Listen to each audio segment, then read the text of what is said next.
Hey guys, it's me. Welcome back to the channel.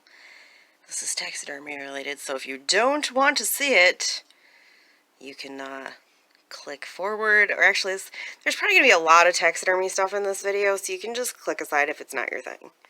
First thing on my agenda today, we're going to deal with the rabbit skull finally. I think it's done. Unfortunately this guy met his demise from a vehicle, and we kept the pelt. For those of you who are new to the channel, I come up with some harebrained ideas. My New Year's resolution this year was to learn taxidermy and hit 1,000 subscribers on Facebook, on freaking YouTube. Where is my brain? It feels like a Sunday. It's really starting to feel like a Sunday. This was the first. I will not hurt an animal. I'm too much of an animal lover. But if it's already dead, that's different. This guy had gotten hit by a car. This is, actually I think it was a her. This is her pelt. This is our beetle tank. These are domestic beetles. I might be saying that wrong. They're flesh-eating beetles. And as you can see, there's a coyote skull in there. It's not mine. It's my best friend's. But the beetles are cleaning it for her because they are obviously done with the rabbit. I just had the little S hook in there because I needed something to hold the skull down because it wanted to float. Nellie is eating in the background, so you might hear him chomping, but they did a really good job. There's still a little bit of like browning on this. It's been soaking in hydrogen peroxide for a couple of weeks, just whitening the skull. But yeah, beetle cleaned. It's got all its teeth. I'm going to let this dry out, and then this will go up for sale on the Oddities Etsy page. So if you're here for the oddities, we have them. I listed the possum heart this morning in its new jar. It looks really good. This guy will probably, I mean, depending on how he looks once he dries, probably like 30-35 bucks on the Oddities page. For those of you who want to follow the Oddities Etsy, I will leave the info here. Also the Instagram. There's some graphic stuff on there, so just giving you the heads up. While the skull is drying, we can package up a couple of books that sold. One by One, Ruth Ware in paperback, sold this for $5, plus the cost of shipping on Facebook Marketplace. I need to keep the momentum up with the books. I'm making progress. There are dents being made, and then once I get everything I have organized, it means I can go to a book sale. So there's that. Nicholas Sparks, the best of me.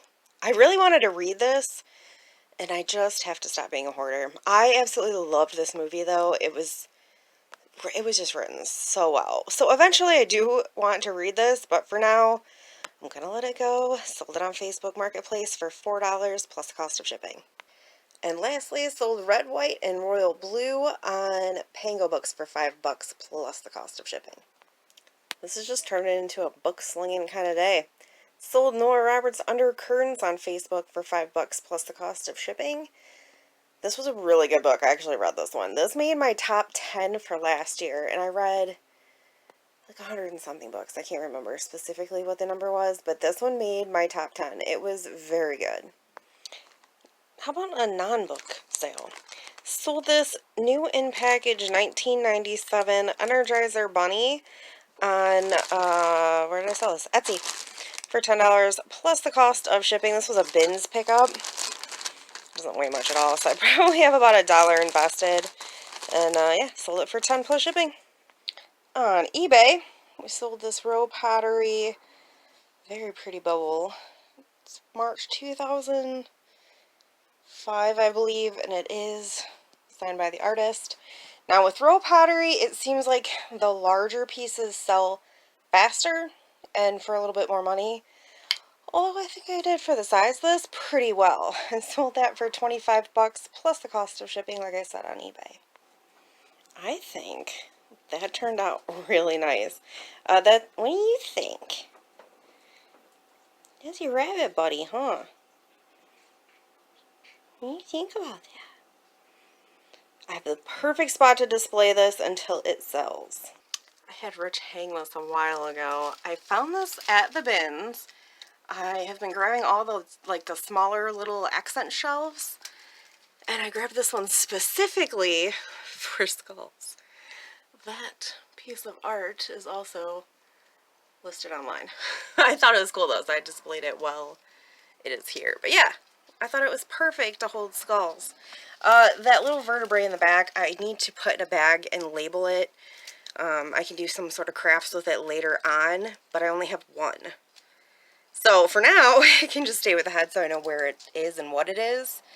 And then, actually, I think I might photo it in the shelf. It kind of looks good with that dark background. What do you guys think? Cool, so that is the first beetle cleaned skull that we've gotten. I love it. Okay, now I'm getting back into taxidermy projects, so if you guys don't want to see this, go ahead, skip out. I understand. Okay, I believe I have everything I need. I'm doing 2 different things here. We have a set of 4 possum paws. I am going to dry out 2 of them and turn them into keychains, but it's like a week-long process. The other 2 I'm going to turn into wet specimens. So that is what I plan on doing right now. This is a concoction, and it is what is going to dry out the paws for like a mummification purpose for the keychains. So they've been soaking in alcohol for the last 2 days. Then they go in here for 24 hours, and then I have to hang dry them for probably about a week before I can finish putting the clamp and the keyring and all that on it. So I'm going to do that now, and then basically that's done. And then I'm done with these for the moment. They just have to sit in there until tomorrow. These, I need to do a little bit more work too. I'm going to sew up the nubs and inject them with formalin, which that is this stuff. Formalin is basically formaldehyde. It is a super potent chemical that preserves the specimen, which in this case is the paws. And yeah, so we've got the syringes, we've got the formalin. It's called formalin fixing. So they will get injected all over to preserve the little bit of meat that is in the paws. That way they don't rot. And then there's me, who sews my glove into the specimen. Gosh darn it. I'm not even sure how to fix this. That's what they look like, all formalin fixed. Only thing I got left to do is add the 70% isopropyl alcohol. And that, my friends, is how you make a wet specimen possum paw. I have 0 idea what this is worth. I'm not sure. I'm going to have to do a little bit of research. Plus, Alexis wants either one of these or one of those. She's not sure yet if she wants a wet specimen or if she wants a mummified paw. She also has one of the raccoon paws that the keychains that I made. Those things sold out super fast for 12 bucks a piece. So I'm thinking I might do a little bit more for the possums and just see what happens. I'm still kind of winging this. I just started doing this in January, and it's almost March. So I still have a lot to learn, and I'm still figuring this out. So I'm thinking for the paws, I don't freaking know, man. Wet specimen paws, maybe 20 bucks a piece.